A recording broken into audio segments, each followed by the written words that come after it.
Gazze'de bir insanlık dramı yaşanıyor.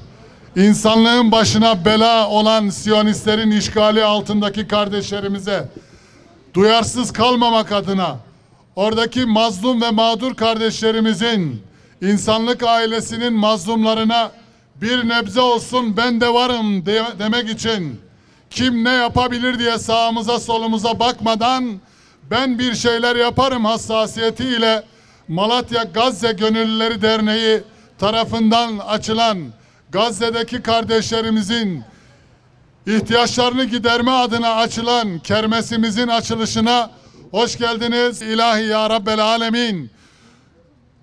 Aileleri tarumar edilmiş, insanca yaşamla hakları ellerinden alınmış olan Gazze'deki kardeşlerimize sen nusretini, inayetini eksik eyleme ya Rab.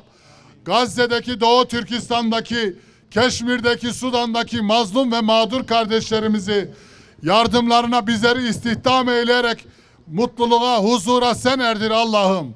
İlahi ya Rabbi, Gazze'deki kardeşlerimizin yardımları için açılan şu kermesimizi hayırlı eyle, bereketli eyle. 7 Ekim tarihinden bu yana dünya yakın tarihinde görmediği en büyük vahşeti, en büyük soykırımı görüyor. Hepimizin gözleri önünde, iletişim çağında. Fakat geldiğimiz nokta aslında hepimizin içini acıtan ve elimizden gelen çaresizliği de gösteren bir nokta. Zalim zalimliğini yapıyor, tarih boyunca yapıyor, her zaman yaptı.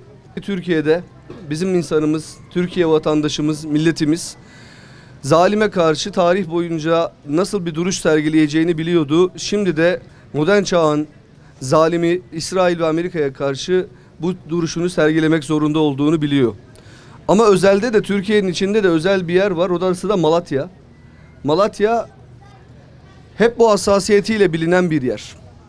O yüzden bizim için belki en önemlisi bundan sonra Malatya'dan da başlayarak bütün Türkiye'ye bu duruşumuzu, bu hassasiyetimizi, zalime karşı mazlumun yanında olan bu tavrımızı sonuna kadar karşımızda kim olursa olsun sergilemeye devam etmek Malatyalıların üzerine de bir borçtur, bir vecibedir, bir sorumluluktur bu. Allah hepinizden razı olsun. Bismillah, ya Allah.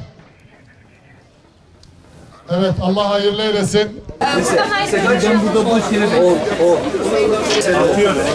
Cenab-ı Hak bereketini Deste yapıyoruz, atıyoruz. kurtuluşa vesile olsun. Allah'a emanet olun. Sağ olun.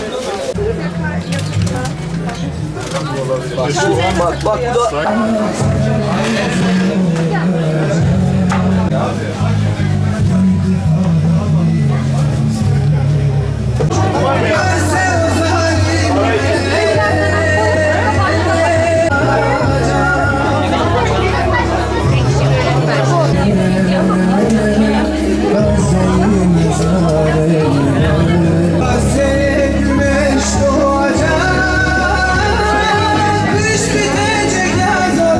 Rabbim inşallah bereketli kılar. Gazze'deki kardeşlerimize bu toplanmış olan hasenatları, hayırları ulaştırmayı Allah bizlere inşallah nasip eder.